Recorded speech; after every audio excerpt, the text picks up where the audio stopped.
गजाननं भूतगणाधिसेवितं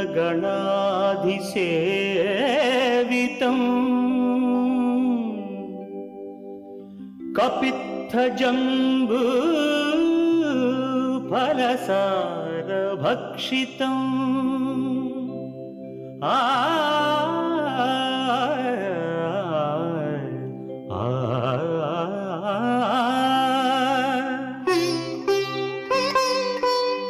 उमासुतं शोकविनाशकारणं नमामि विघ्नेश्वर पादपङ्कजम्।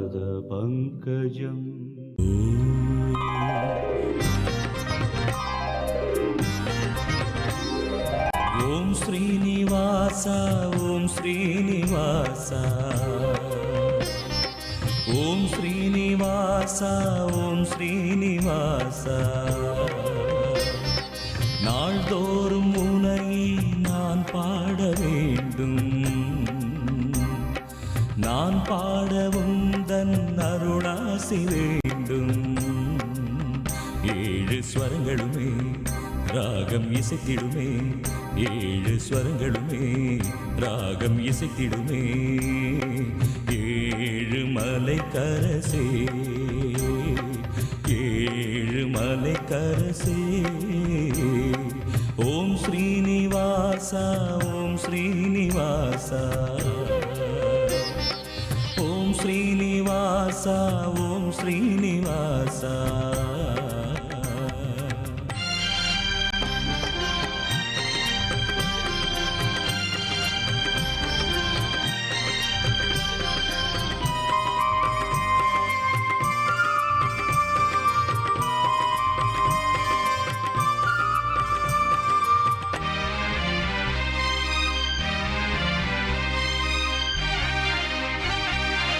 திருவேங்கடம் வருவேனே, உந்தன் திருப்பாதமே பணிவேனே.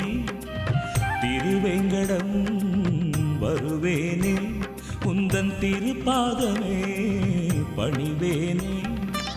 மலர்மே விடும் அலர்மேல் மங்கை மணவாளனே ஜெகநாதனே.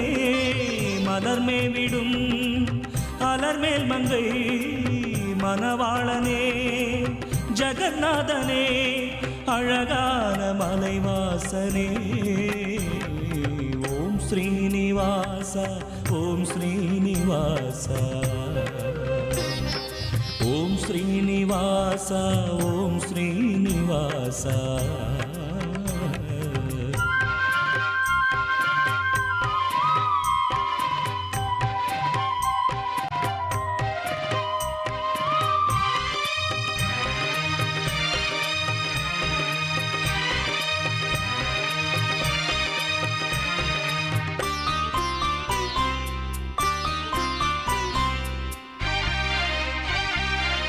செந்தாமரை கண் கொண்டார் என்றும் சிங்காரமாய் நீ நின்றார். செந்தாமரை கண் கொண்டார் என்றும் சிங்காரமாய் நீ நின்றார். நினைத்தாலுமே துதித்தாலுமே எந்நாளுமே துணையாகுமே. நினைத்தாலுமே துதித்தாலுமே எந்நாளுமே துணையாகுமே. உன் பாத கமலங்கள் ஓம் ஸ்ரீனிவாச ஓம் ஸ்ரீனிவாச ஓம் ஸ்ரீனிவாச ஓம் ஸ்ரீனிவாச. நாள்தோறும் உன்னையே நான் பாட வேண்டும், நான் பாடவும் தன் அருளாசி வேண்டும். ஏழு ஸ்வரங்களுமே ராகம் இசைத்திடுமே, ஏழு ஸ்வரங்களுமே ராகம் இசைத்திடுமே. ஏழு மலை கரசே ஏழு மலை கரசே ஓம் ஸ்ரீனிவாச ஓம் ஸ்ரீனிவாச ஓம் ஸ்ரீனிவாசா ஓம் ஸ்ரீனிவாசா.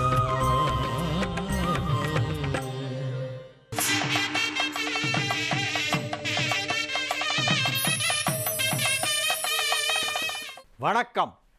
சனிக்கிழமை அக்டோபர் மாதம் 1 தேதி, துன்முக்கி வருஷம் புரட்டாசி மாதம் 15ஆம் தேதி. இன்றைய நட்சத்திரம் ஹஸ்தம், திதி வளர்பிறை பிரதமை, யோகம் நன்றாக இல்லை.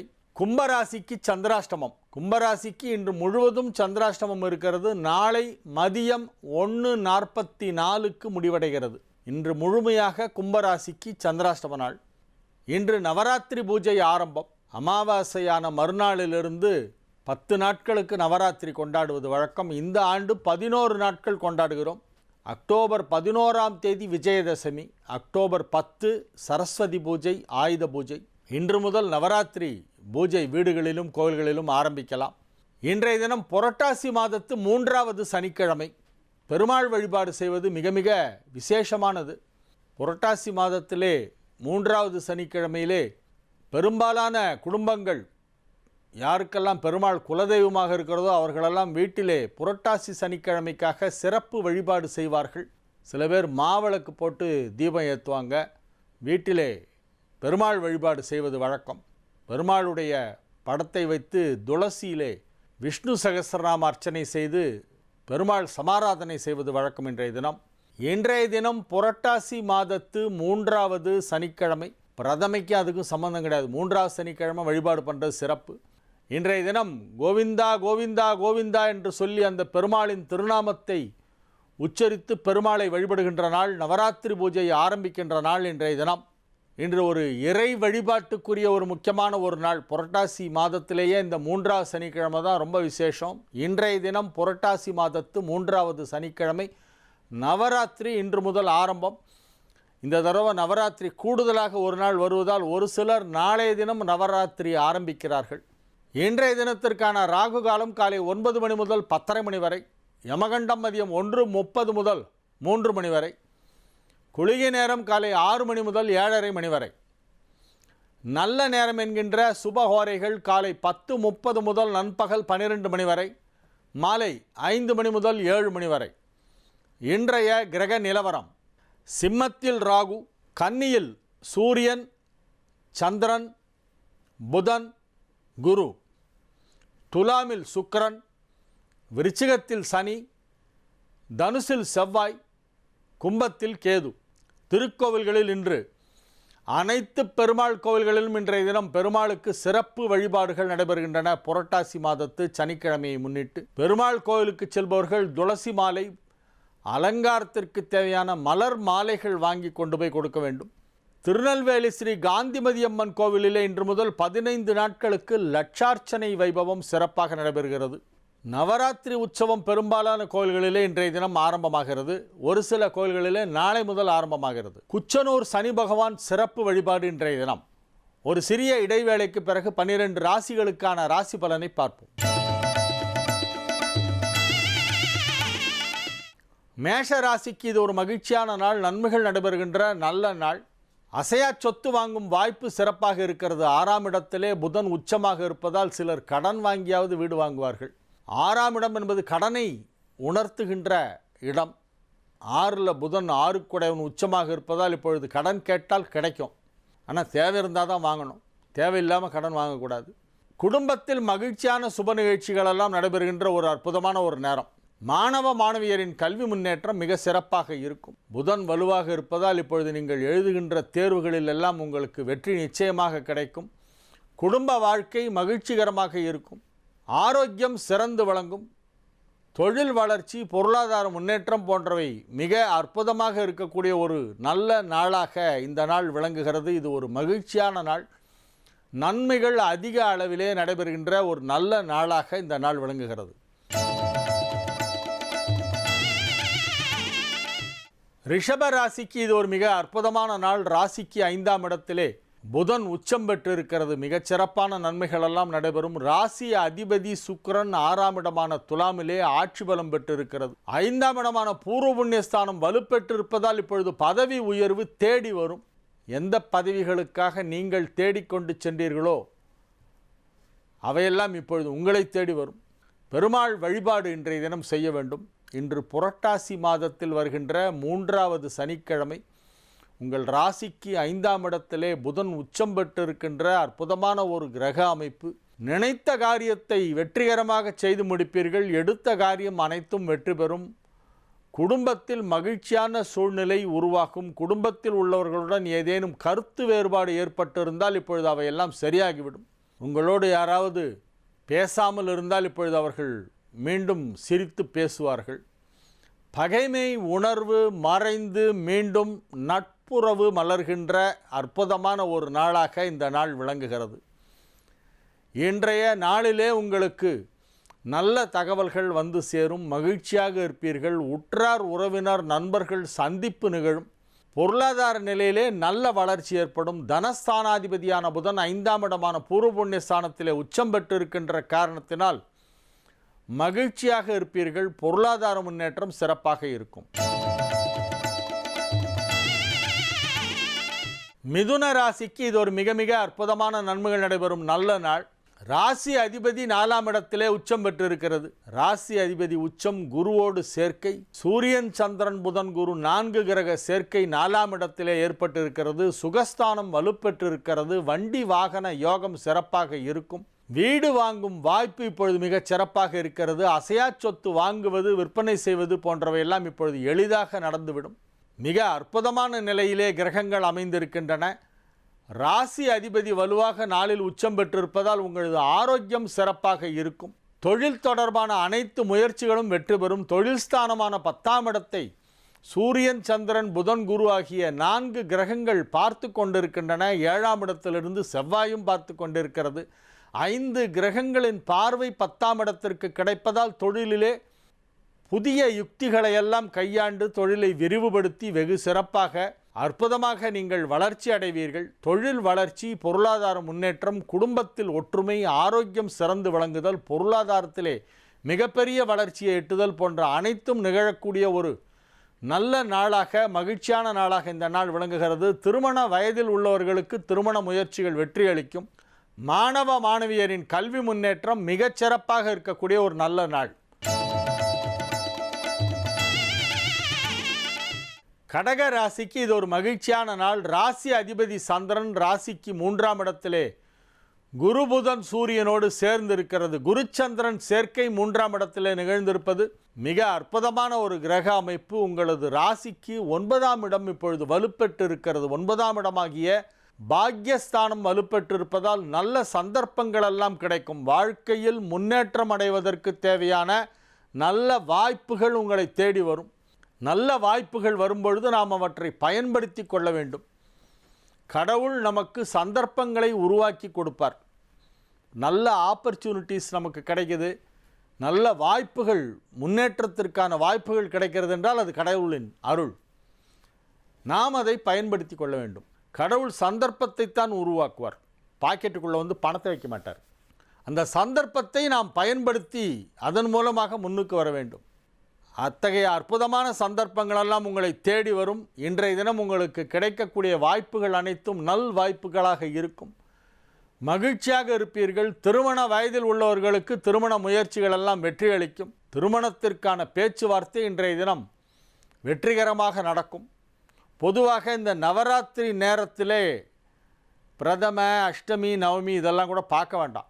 புரட்டாசி மாதம் அமாவாசை ஆனதிலிருந்து 10 நாள் வரைக்கும், விஜயதசமி வரைக்கும் வரக்கூடிய நாட்கள் எல்லாம் அம்மனுக்கு உரிய நாட்கள், அம்பாள் வழிபாடு பண்ணுற நாட்கள், அம்பிகை வழிபாட்டுக்குரிய நாட்கள் இந்த நவராத்திரி. அதனால் இதில் இன்றைக்கி பிரதமையாக இருக்கேன்னு யோசனை பண்ணாதீங்க. பண்ணலாம், இன்றைக்கி நல்லா இருக்கும் உங்களுக்கு. இன்றைக்கி புரட்டாசி சனிக்கிழமை, நவராத்திரி ஆரம்பம். பெருமாளையும் அம்பாளையும் மனதிலே தியானம் செய்து கொண்டு நீங்கள் முக்கியமான வேலைகளை எல்லாம் செய்யலாம். இந்த நாள் கடகராசிக்கு ஒரு அற்புதமான நல்ல நாள். சிம்ம ராசிக்கு இன்றைய நாள் ஒரு மகிழ்ச்சியான நாள். ராசிக்கு 2ஆம் இடத்திலே ராசி அதிபதி சூரியனோடு புதன் குரு சந்திரன் ஆகிய கிரகங்கள் ஒன்றாக இணைந்திருப்பது சிம்மத்திற்கு ஒரு பெரிய யோகம். 2ஆம் இடமாகிய தனஸ்தானம், வாக்குஸ்தானம், குடும்பஸ்தானம் எனப்படும் கன்னியிலே புதன் உச்சம் பெற்றிருக்கிறது. குருவோடு இணைந்திருக்கிறது. குரு புதன் ஆகிய இரண்டு சுபகிரகங்கள் ராசி அதிபதி சூரியனோடு இணைந்திருக்கிறது. ஆகவே இது ஒரு அற்புதமான ஒரு நல்ல நாள். பொருளாதார நிலையிலே அமோக வளர்ச்சி ஏற்படும், அபரிமிதமான வளர்ச்சி ஏற்படும். எதிர்பாராத விதமாக திடீர் தனலாபம் ஒரு சிலருக்கு கிடைக்கும். பொருளாதார முன்னேற்றம் மட்டுமல்லாமல் ஆரோக்கியத்தில் நல்ல முன்னேற்றம் ஏற்படும். குடும்பத்தில் மகிழ்ச்சியான நல்ல நிகழ்ச்சிகளெல்லாம் நடைபெறும். குடும்ப உறவுகளெல்லாம் இப்பொழுது வலுப்பெறுகின்ற நேரம். திருமண வயதில் இருக்கும் சிம்ம ராசி இளம் ஆண் பெண்களுக்கெல்லாம் இப்பொழுது திருமணம் நிச்சயிக்கப்படும். 2ஆம் இடமாகிய வாக்குஸ்தானத்தில் புதன் குரு சேர்க்கை பெற்றிருப்பதால் மாணவ மாணவியர்களுக்கு கல்வியிலே அதிக ஆர்வம் ஏற்படும். விரும்பி படிப்பார்கள். படின்னு சொல்லவே வேண்டாம். படிப்படியாக முன்னேறக்கூடிய வாய்ப்பு இப்பொழுது வந்துவிட்டது.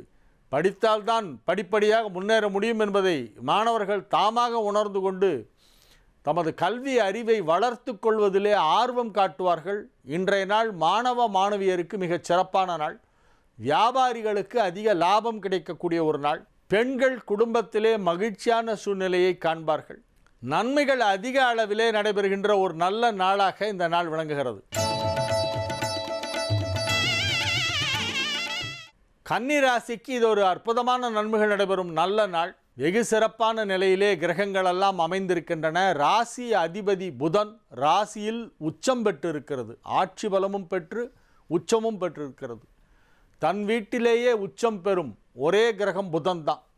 மற்ற கிரகங்களெல்லாம் வேறு வேறு இடங்களிலே உச்சம் பெறும். சூரியன் மேஷத்திற்கு வந்தால் உச்சம், சந்திரன் ரிஷபத்திற்கு வந்தால் உச்சம், செவ்வாய் மகரத்திற்கு வந்தால் உச்சம், புதன் தன் வீடான கன்னிக்கு வந்தால் உச்சம், குரு கடகத்திற்கு வந்தால் உச்சம், சுக்கிரன் மீனத்திற்கு வந்தால் உச்சம், சனி துலாமிற்கு வந்தால் உச்சம். இப்படி ஒவ்வொரு கிரகத்திற்கு ஒவ்வொரு வீடு உச்ச வீடு. அதில் புதனுக்கு மட்டும் தன் சொந்த வீட்டிலேயே உச்சமாகும் ஒரு அற்புதமான ஒரு சக்தி இருக்கிறது. இப்பொழுது புதன் உச்சமாக இருக்கிறது.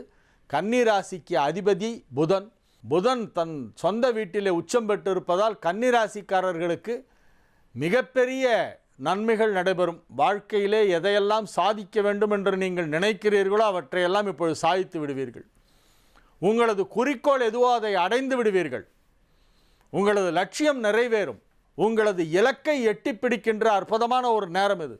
அனைத்து விதமான நன்மைகளும் நடைபெறக்கூடிய ஒரு நல்ல நாளாக இந்த நாள் விளங்குகிறது. மகிழ்ச்சியாக இருப்பீர்கள், ஆரோக்கியமாக இருப்பீர்கள். பொருளாதார முன்னேற்றம் மிகச்சிறப்பாக இருக்கும். லாபாதிபதி சந்திரனும் குருவும் ராசியிலே ஒன்றாக இணைந்திருக்கின்றன. ராசி அதிபதி உச்சம் பெற்று உங்களுக்கு மிகப்பெரிய நன்மைகளை செய்து கொண்டிருக்கின்ற அற்புதமான ஒரு நாள் இன்றைய நாள். எனவே அனைத்து விதமான நன்மைகளும் அனைத்து கன்னி ராசிக்காரர்களுக்கும் இன்றைய தினம் நடக்கும். துலா ராசிக்கு இது ஒரு மகிழ்ச்சியான நாள். ராசியிலே ராசி அதிபதி ஆட்சி பலம் பெற்றிருப்பதால் தோற்ற பொலிவு சிறப்பாக இருக்கும். ஆரோக்கியம் சிறந்து விளங்கும். மனோநிலை திடமாக இருக்கும். ஏதேனும் ஒரு முடிவு எடுத்தால் அதை சரியாக எடுப்பீர்கள். எடுத்த முடிவை நடத்தி காட்டுவீர்கள். மிக அற்புதமான நிலையிலே கிரகங்கள் அமைந்திருக்கின்றன. எனினும் விரயஸ்தானத்திலே புதன் உச்சம் பெற்றிருப்பதால் சுப விரயங்கள் ஏற்படும். நல்ல செலவுகள் நிறைய செய்யக்கூடிய நாள் இன்றைய தினம். மகிழ்ச்சியான நாளாக இருக்கிறது. பயணங்கள் ஒரு சிலருக்கு ஏற்படும். தொழில் வளர்ச்சி மிக சிறப்பாக இருக்கும். தொழில் ஸ்தானாதிபதி சந்திரன் குரு புதனோடு இணைந்திருப்பதால் தொழிலை விரிவுபடுத்துவதற்கான வாய்ப்புகளெல்லாம் இப்பொழுது உருவாகும். குடும்பத்தில் மகிழ்ச்சியான சூழ்நிலை உருவாகும்.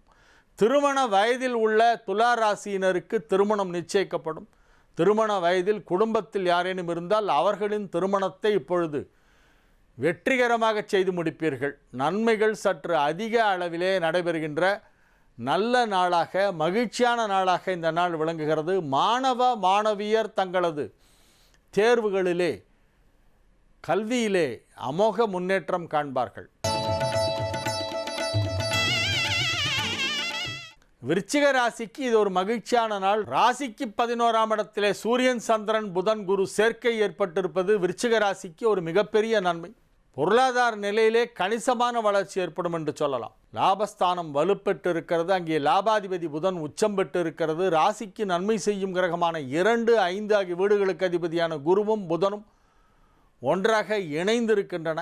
9, 10, 11 ஆகிய வீடுகளுக்கு அதிபதியான கிரகங்கள் ஒன்றாக இணைந்திருப்பது ஒரு மிகப்பெரிய யோகம். கிடைத்தற்கரிய நல்ல வாய்ப்புகள், நல்ல பாக்கியங்கள் எல்லாம் கிடைக்கக்கூடிய ஒரு நாளாக இந்த நாள் விளங்குகிறது.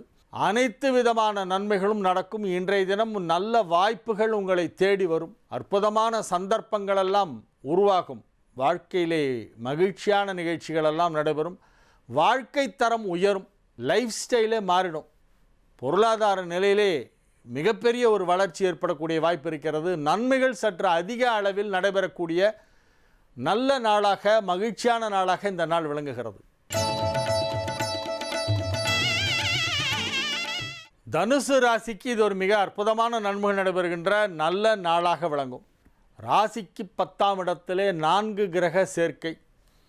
சூரியன், சந்திரன், புதன், குரு ஆகிய கிரகங்கள் 10ஆம் இடத்திலே ஒன்றாக இணைந்திருக்கின்றன. ராசி அதிபதி புதன் 10ஆம் இடமான கேந்திரத்திலே 10 புதனோடு இணைந்திருப்பது ஒரு மிகப்பெரிய யோகம் என்று சொல்லலாம். பொதுவாக சுப கிரகங்கள் கேந்திரத்திலே அமர்ந்தால் கேந்திராதிபத்திய தோஷம் என்று சொல்வார்கள். அது ஜனனகால ஜாதகத்திற்கு அவசியம் பார்க்க வேண்டிய ஒன்று, கேந்திராதிபத்திய தோஷம். ஆனால் கோச்சாரத்திலே உபயராசிகளுக்கு கேந்திராதிபதிகள் ஒன்றாக இணைந்தால் யோகம். உபயராசிகள்னாக்க மிதுனம், கன்னி, தனுசு, மீனம்.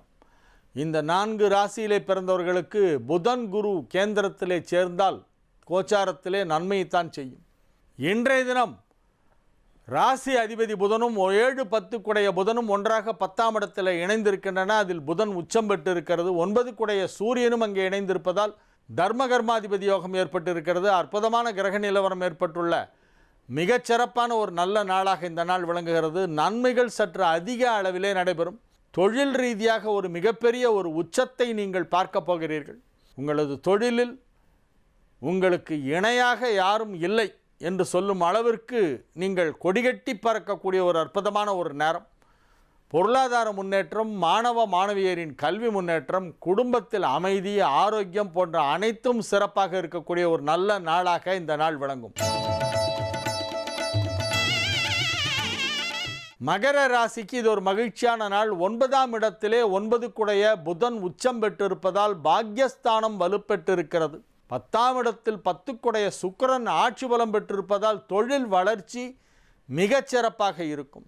ராசி அதிபதி 11ஆம் இடத்தில் அமர்ந்து கொண்டு உங்களுக்கு மிகப்பெரிய நன்மைகளை செய்து கொண்டிருக்கிறது. பெரும்பாலான கிரகங்கள் நல்ல நிலையிலே இருக்கக்கூடிய ஒரு அற்புதமான நாளாக இந்த நாள் விளங்குகிறது. திருமண வயதில் உள்ள மகர ராசி இளம் ஆண் பெண்களுக்கெல்லாம் இப்பொழுது திருமணம் முடிவு செய்யப்படும்.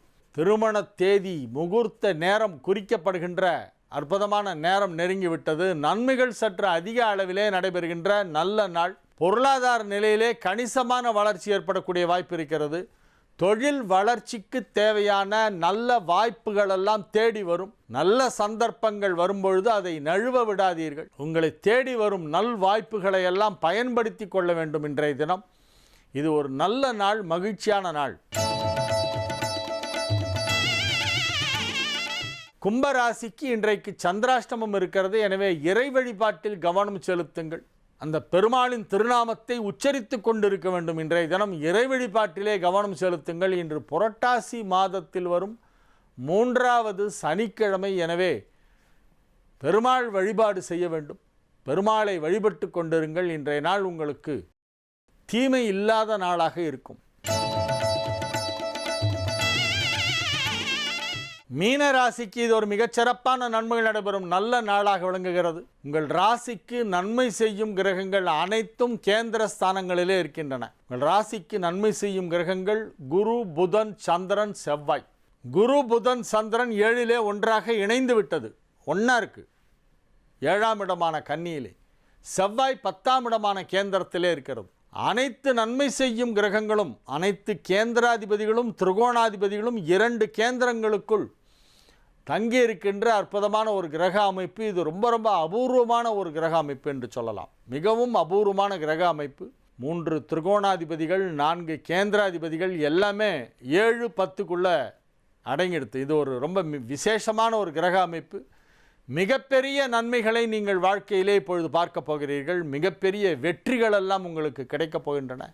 மனதிற்குள் மகிழ்ச்சி அலை பொங்கி எழுகின்ற ஒரு நாள் என்று இதை சொல்லலாம். குடும்பத்தில் மகிழ்ச்சியான சூழ்நிலை நிலவும். நீங்கள் விரும்புகின்ற செயல்களை எல்லாம் செய்வீர்கள். நீங்கள் என்னெல்லாம் பண்ணணும்னு ஆசைப்படுறீங்களோ அதெல்லாம் பண்ணுவீங்க. அந்த மாதிரி ஒரு அற்புதமான ஒரு நேரம். மாணவ மாணவியரின் கல்வி முன்னேற்றம் மிகச் சிறப்பாக இருக்கும். திருமண வயதில் உள்ள மீனராசி இளம் ஆண் பெண்களுக்கெல்லாம் இப்பொழுது திருமணம் நிச்சயிக்கப்படும்.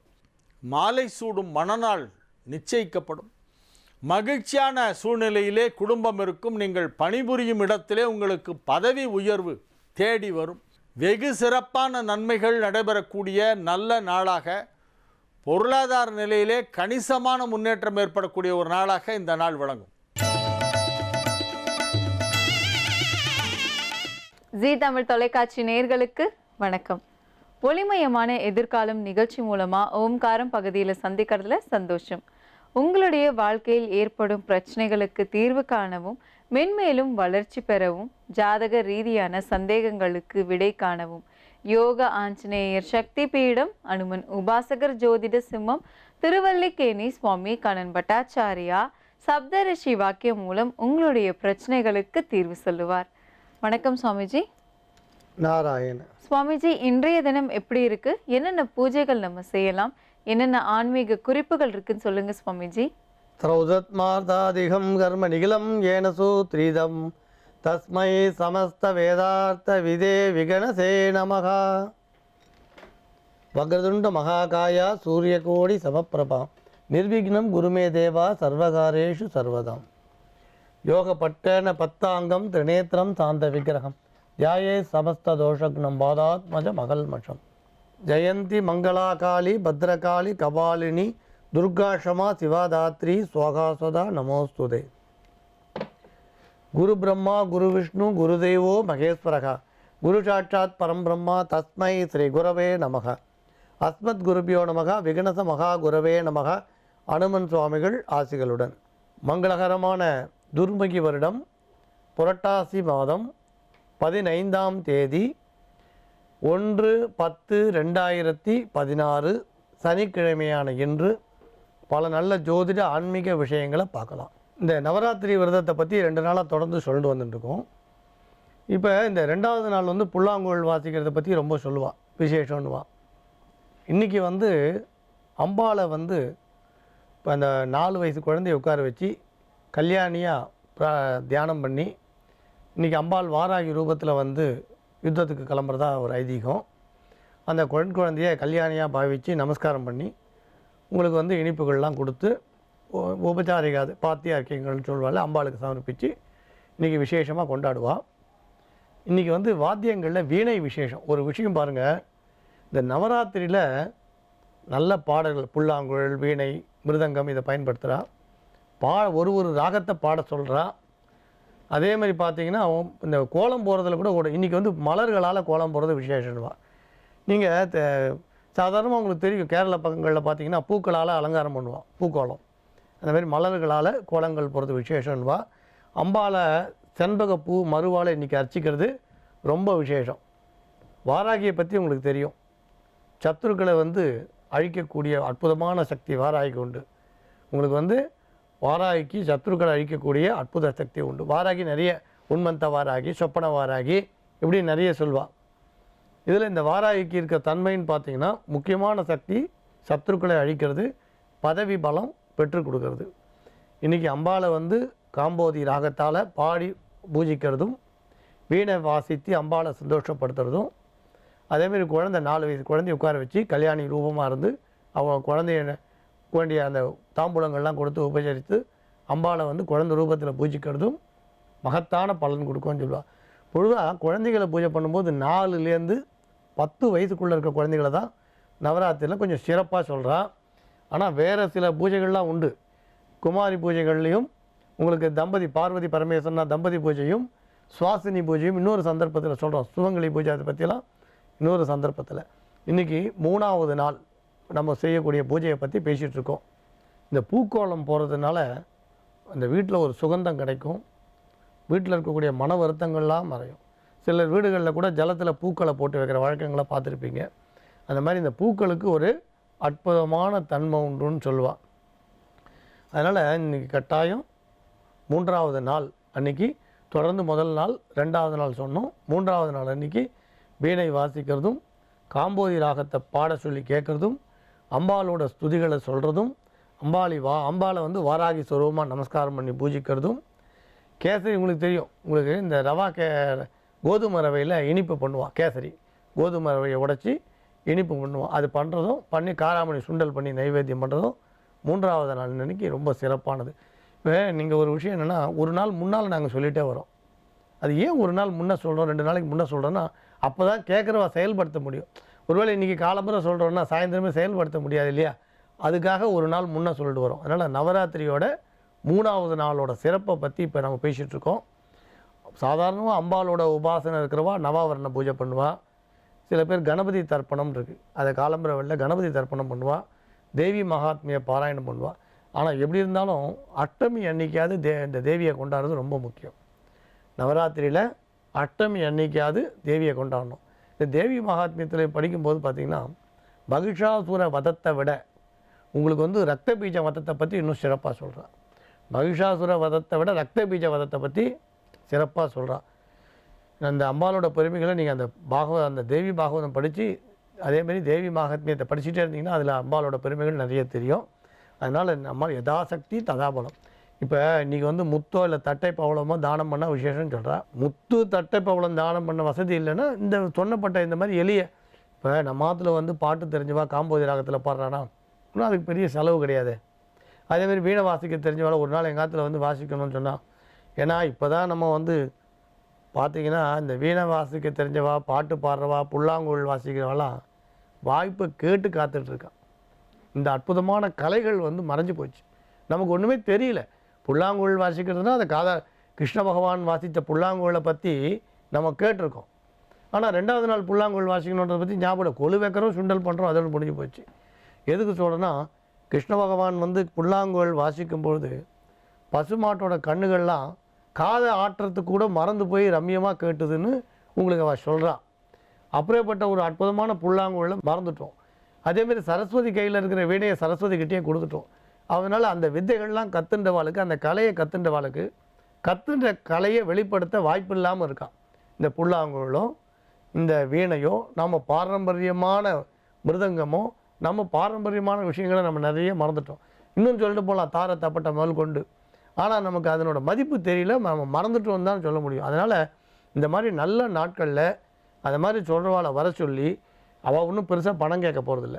இனிமையாக ஒரு 20 நிமிஷம் அம்பாள் வந்து பிரீத்தி யாரான்றதை புரிஞ்சுட்டு கட்டாயம் நம்ம இதெல்லாம் வாசிக்க சொல்லி காதால் கேட்கணும். அப்போ இது வந்து ஒரு விஷயம் புரிஞ்சுக்கணும், உபாசனைகளில் எல்லாம் சேர்ந்தது தான் உபாசனை. உங்களுக்கு வந்து அலங்காரம், பூஜை, புரர்ச்சனம் சொல்லுவாள், மந்திர ஜபம் பண்ணால் புரர்ச்சனம், அதேமாரி இந்த மாதிரி பாடல்கள், ஜப்பியம், வேத கோஷம் எல்லாம் சேர்ந்தது தான். ஒன்று மட்டும் வரும், ஜபம் மட்டும் வந்து எந்த சித்தியும் கொடுத்துடாது. அதனால் இதெல்லாம் கட்டாயம் வந்து அவசியம். அதை பெரியவா சொன்ன முறையிலையாவது நம்ம கடைப்பிடிக்கலாம் இல்லையா? அதனால் நம்மளால் எளிய முறையில் அதை கடைப்பிடிச்சோன்னா, ஏன்னா நமக்கு தான் பாட தெரியாது, நமக்கு தான் வீணை வாசிக்க தெரியாது. ஆனால் வாசிக்க தெரிஞ்சவாளை வாசிக்க சொல்லி நம்ம கேட்கலாம். ஏன்னா நம்ம இல்லத்தில் தானே வாசிக்கிறா, நம்மளோட அம்பாள் தானே சந்தோஷப்படுறா. அதனால் இது நம்ம வீடு, நம்ம பூஜை அறை. சில பேர் சொல்லலாம் பூஜை அறை இல்லைன்னு. ஏன் கொழுப்படி வச்சிங்கன்னா அதுவே பூஜை அறை தான். ஹாலில் வைங்க, தப்பு இல்லை. ஏதாவது எந்த வழக்கத்துலையும் குறைகளை தேடாதீங்க. என்ன நிறை நம்மளால் பண்ண முடியுமோ அந்த நிறைய மட்டும் பாருங்களேன். இன்னொன்று, நீங்கள் வந்து நான் 9 படி 5 படி வைங்க, இல்லை ஒரே ஒரு டேபிளில் 10 பொம்மை வைங்க, தப்பு இல்லை. எப்பயுமே நம்மளால் முடிஞ்ச அளவு நம்ம பாரம்பரியங்களை காப்பாற்ற போராடிக்கிட்டே இருக்கணும். என்றைக்காவது ஒரு நாள் அது ஜெயிக்கும். நீங்கள் உங்களுக்கு பார்த்தீங்கன்னா, ஆற்று பெருக்கற்று அடிச்சுடு மண்ணாலும் ஊற்று பெருக்கிட்டு உலகட்டும்னா எல்லாம் வறண்டு போயிருக்கும். ஆனால் அந்த ஜலம் மட்டும் பார்த்தீங்கன்னா கொஞ்சம் தோண்டிங்கன்னா உள்ளே அப்படியே வரும். அதேமாதிரி பார்த்தீங்கன்னா குளம் வற்றி போய் கிடக்கும். மழை பெஞ்ச உடனே அதுலேருந்து மீன்கள் வெளில வரும். எப்படி வருது? எங்கேயோ ஒரு இடத்துல அது தூக்கிக்கிட்டே இருக்குது. அதே மாதிரி தான் நம்ம கலைகள் வந்து எங்கேயோ நீங்கள் ஒரு பொம்மை வைங்க, பின்னால் உங்கள் குழந்தைகள்லாம் வசதியானால் 9 படி கூட வைப்பா.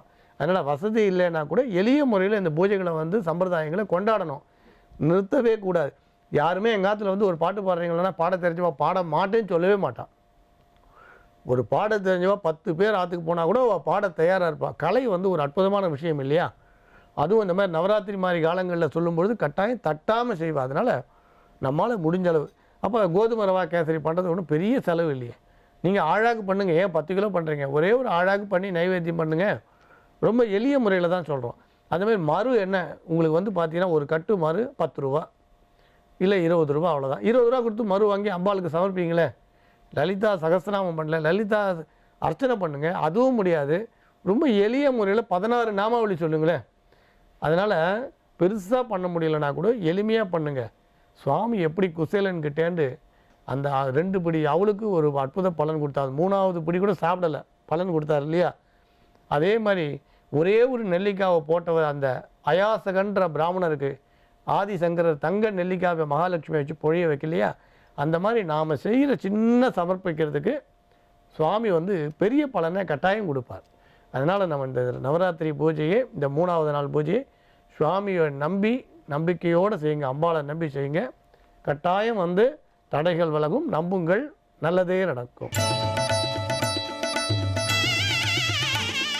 ஓம்காரம் பகுதிக்கு மீண்டும் உங்களை வரவேற்கிறோம். கோயம்புத்தூர்லேருந்து பரமேஸ்வர் எழுதியிருக்காங்க. சுவாமிஜி, தற்போது எனக்கு 53 வயது ஆகின்றது. 30 வயதில் மகன் உள்ளார்.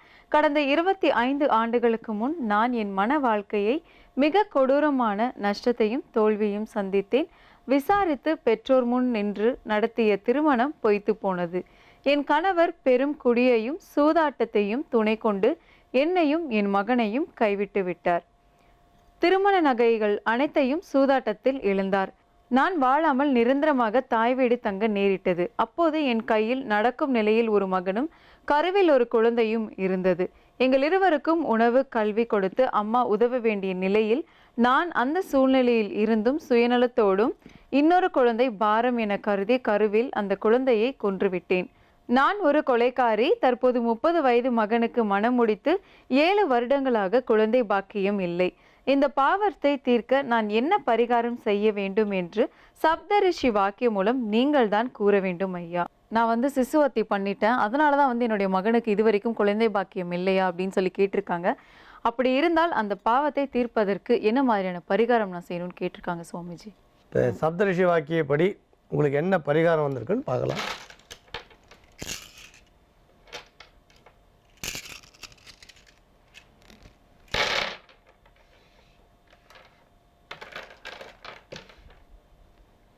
இப்போ சப்தரிஷி வாக்கியப்படி உங்களுக்கு வந்த பரிகாரத்தை சொல்கிறேன். கட்டாயம் நிவர்த்தி கிடைக்கும், நீங்கள் கவலைப்பட வேண்டாம்.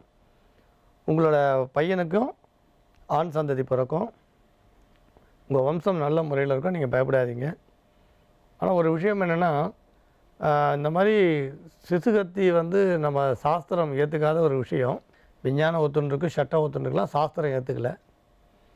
ஆனால் நீங்கள் ஒரு நிர்பந்தத்தால் தான் இந்த முடிவுக்கு வந்திருக்கீங்க. சில நேரங்களில் பார்த்திங்கன்னா நிர்பந்தங்களுக்கு ஒரு முக்கியத்துவம் கொடுத்து தான் ஆனோம். நீங்கள் இயற்கையில் கூட பார்த்தீங்கன்னா, இது உங்களுக்கு சமாதானத்துக்கு சொல்லலை. இப்போ நாய் வந்து 5 குட்டி போட்டுருது, ஒரு குட்டிக்கு பால் கொடுக்க முடியாதுன்னா 4 குட்டியிலேருந்து 5வது எது வீக்காக இருக்கோ அந்த குட்டியை அதுவே கடித்து கொன்னுடும், சாப்பிட்ருன்னு சொல்லுவாள்.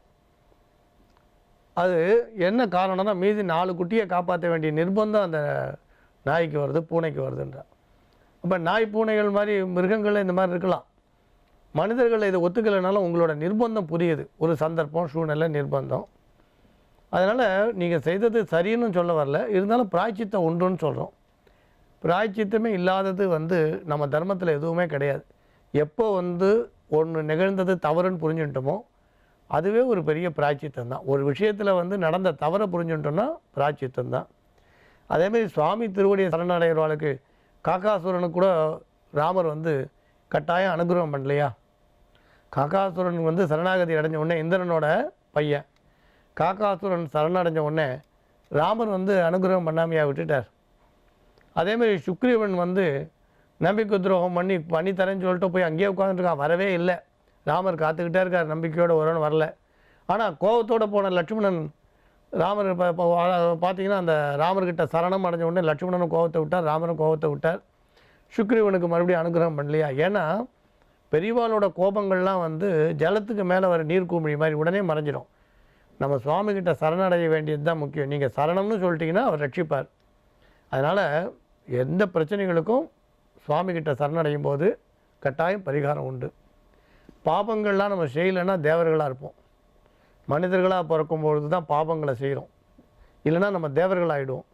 அதனால் இப்போ இதுக்கு வந்து எளிய பரிகாரம்னா, நீங்கள் கிருஷ்ண பகவானோட பெருமைகளை சொல்லணும், அந்த பாகவதத்தை படிங்க. சப்தாகம்னு சொல்லுவாள். அது யாராவது படித்த பெரியோர்கிட்ட கேட்டிங்கன்னா அதுக்கான வழிமுறை சொல்லுவாள். நீங்கள் சப்தாகம் படிக்கிறது விசேஷம் ஒன்று. அது கடினமாக இருந்ததுன்னா கிருஷ்ண பகவானோட பெருமைகளை சொல்லக்கூடிய விஷ்ணு புராணம் படிங்க. ராமநாமத்தை தொடர்ந்து நீங்கள் ஜபம் பண்ணுங்கள். விஷ்ணு புராணம் படிங்க. அதுக்கப்புறம் பெருமாள் கோயிலில் நந்தவன கைங்கரியம் பண்ணுங்கள். துளசி செடி வைங்க. துளசி செடி வைங்க. உங்கள் கணவர் இப்போ இருக்காரா இல்லையான்றதை பற்றி நீங்கள் குறிப்பிடலை. நீங்கள் விவாகரத்து பண்ணிட்டீங்களா இல்லையான்னு குறிப்பிடலை. விவாகரத்து பண்ணியிருந்தால் கூட கடசரார்த்தம்னு ஒன்று பண்ணணும். அப்படி பண்ணியிருந்தா, அப்படி விவாகரத்து பண்ணலைன்னா அப்போ உங்கள் கணவர் இப்போ தற்சமயம் இருக்காருன்னா அதுக்கான சில விஷயங்கள் இருக்குது. அதுக்காக நான் இந்த இடத்துல குறிப்பிட்றேன். ஒருவேளை உங்கள் கணவர் இல்லைன்னா உங்கள் பையன் அப்பாக்காக கயாவில் போய் சிரார்த்தம் பண்ணும்பொழுது உங்கள் கர்ப்பத்தில் போயிடுது இல்லையா குழந்தை, அந்த குழந்தைக்கும் சேர்த்து கயாவில் பண்ணால் அந்தரிக்ஷத்தில் இருக்கக்கூடிய குழந்தை பித்ருலோகத்துக்கு போயிடும்னு சொல்லுவாள். அதுக்கு காருண்ய பித்ரு சிரார்த்தம் அப்படின்னு பேர். அதை நீங்கள் கயாவில் போயிட்டு ஒரு முறை பையனை பண்ண சொல்லலாம். ஆனால் பையனோட அப்பா இப்போ இருந்தாருன்னா அதை பையன் பண்ண முடியாது. இதை பிற்காலத்தில் பையன் பண்ணும்பொழுது இந்த கர்ப்பத்தில் போன குழந்தைக்கு சேர்த்து பண்ண சொல்லுங்கள். அது ஒரு பெரிய பிராச்சித்தம். ஏன்னா காருண்ய புத்திர்கள் கர்ப்பத்தில் போன குழந்தை, ஜலத்தில் விழுந்து இறந்து போனவங்க, விபத்தில் மரணம் அடைஞ்சவங்க, வீட்டில் இறந்து போன பசு, அதேமாதிரி வாரிசு இல்லாமல் போனவர்கள், சபிக்கப்பட்டு இறந்து போனவங்க, இவா எல்லாருமே காருண்ய புத்திர்கள். இதில் அதனால் இந்த கர்ப்பத்தில் போன குழந்தைக்கு அந்த ஆத்மாவுக்கு உங்கள் பையன் சிரார்த்தம் பண்ணும்பொழுது கட்டாயம் காருண்ய பித்திருக்களோடு சேர்த்து சிரார்த்தம் பண்ணலாம். அங்கே இருக்கிற அவங்க கயாவாளி பிராமணர்கிட்ட சொன்னீங்கன்னா அவள் பண்ணிவிடுவாள். அது ஒரு பக்கம் வச்சுக்கோங்க. இப்போ நீங்கள் சப்தாகம் படிங்க. அப்படி முடியலன்னா விஷ்ணு புராணம். சப்தாகம்ன்றது யாராவது படிக்க தெரிஞ்ச பெரியோர்களை வச்சு பாகவதத்தை படித்து பிடிக்கிறது. அப்படி இல்லைன்னா நீங்கள் விஷ்ணு புராணம் படிங்க, ராம ஜபம் பண்ணுங்கள். அப்புறம் அந்த கர்ப்பத்தில் போன குழந்தைய நினச்சி ஏதாவது ஒரு சிவாலயத்தில் மகாவில்வம் அப்படின்னு கேட்டிங்கன்னா வில்வ செடியிலே மகாவில்வம் அதை வாங்கி ஒரு முறை கட்டாயம் நட்டுடுங்க. அது கிழமையை பற்றி பிரச்சனை இல்லை, நட்சத்திரத்தை பற்றி பிரச்சனை இல்லை, மாதத்தை பற்றி பிரச்சனை இல்லை. கட்டாயம் சுவாமி அருளால் இந்த தோஷம் விலகும்.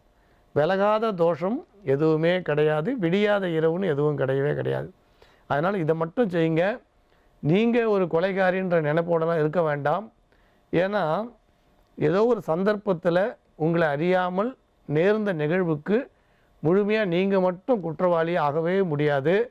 அதுக்கு 90% உங்கள் கணவர் குற்றவாளியாக வருவார். ஆனால் நீங்கள் அவரை பற்றி முழுமையாக குறிப்பிடலைன்னா கூட கையில் இருக்கிற குழந்தையோட, வயிற்றில் இருக்கிற ஒரு குழந்தை, கையில் இருக்கிற குழந்தையோடு உங்களை தனியாக போகிறதுக்கு அனுமதி கொடுத்த உங்கள் கணவரது பெரிய தவறு தான். உங்கள் கணவரோட தவறு. ஒருவேளை உங்களுக்கும் அவருக்கும் எவ்வளோ கருத்து வேறுபாடு இருந்தாலும் கையில் இருக்கிற குழந்தை, வயிற்றில் இருக்கிற குழந்தையோடு உங்களை அவர் பிரித்து அனுப்பிச்சது ஒரு பெரிய தவறு தான். அதனால் 90% அவர் தவறு உண்டு. இப்போ உங்கள் கர்ப்பத்தில் போன குழந்தைக்கு அந்த பாவத்துக்கு அவர் 90% அவர் சேரும், 10% உங்களை சேரும். நீங்கள் எப்போ தவறுன்னு நினச்சிங்களோ அப்பயே அந்த 10% போயாச்சு. இப்போ அடுத்தடுத்து நீங்கள் பண்ணுறதெல்லாம் வெறும் சம்பிரதாயம் தான். அதனால் விஷ்ணு புராணம் படிங்க. அதனால் நான் சொல்கிறது முதலே உங்கள் பாவங்கள்லாம் போயாச்சு. இப்போ நீங்கள் செய்கிறது உங்கள் மன திருப்திக்காக தான். விஷ்ணு புராணம் படிங்க, ராமநாமம் ஜபங்க, மகாவில்வத்தை சிவாலயத்தில் ஒரு முறை நட்டுடுங்க. நான் முதல்ல சொன்ன மாதிரி தகப்பனாருக்காக உங்கள் பையன் செய்ய வேண்டி இருந்தால், ஏன்னா எது இருந்தாலும் பையனுக்கு அப்பாவுக்கும் இருக்கிற உறவு தனி. அதனால் ஒருவேளை அவர் இல்லாத சூழ்நிலை இருந்தால் கயால சிரார்த்தம் பண்ணும்போது இந்த குழந்தைக்கு சேர்த்து பண்ண சொல்லுங்கள். உங்கள் வம்சம் உங்கள் பையனுக்கு குழந்தை பிறக்கும், ஆண் சந்ததி பிறக்கும். நீங்கள் இந்த கவலையை விட்டுடுங்க. ராமன் தான் கலியுகத்தில் பெரிய மருந்து. நம்ம மனதுக்கும் நம்ம வாழ்க்கைக்கும் நாம் செல்லக்கூடிய உங்களுக்கு கட்டாயம் எதிர்கால பாதையை நோக்கி நம்ம அடி எடுத்து வைக்கிறதுக்கும் ராமனே பெரிய மருந்து. வேறு எதுவும் வேண்டாம். நம்புங்கள், நல்லதே நடக்கும். ரொம்ப நன்றி சுவாமிஜி. நல்ல ஒரு பரிகாரம் சொன்னீங்க. அது மட்டும் இல்லாமல் பார்த்துட்டு இருக்க நேர்களுக்கும் பயன்படுற மாதிரி நிறைய ஆன்மீக தகவல்கள் நிகழ்ச்சியில் பகிர்ந்துக்கிட்டீங்க. ரொம்ப நன்றி. மங்களானி பவந்து. யோக ஆஞ்சநேயர் சக்தி பீடம், அனுமன் உபாசகர் ஜோதிட சிம்மம், திருவல்லிக்கேணி சுவாமி கண்ணன் பட்டாச்சாரியா சப்தரிஷி வாக்கியம் மூலம் உங்களுடைய பிரச்சனைகளுக்கு தீர்வு சொல்லுவார். நீங்கள் எழுதி அனுப்ப வேண்டிய முகவரி ஒளிமயமான எதிர்காலம், ஜி தமிழ் தொலைக்காட்சி, தபால் பெட்டி எண் 8787, கிண்டி, சென்னை 6,32,000. மீண்டும் நாளை சந்திக்கலாம். இது ஓம்காரம்.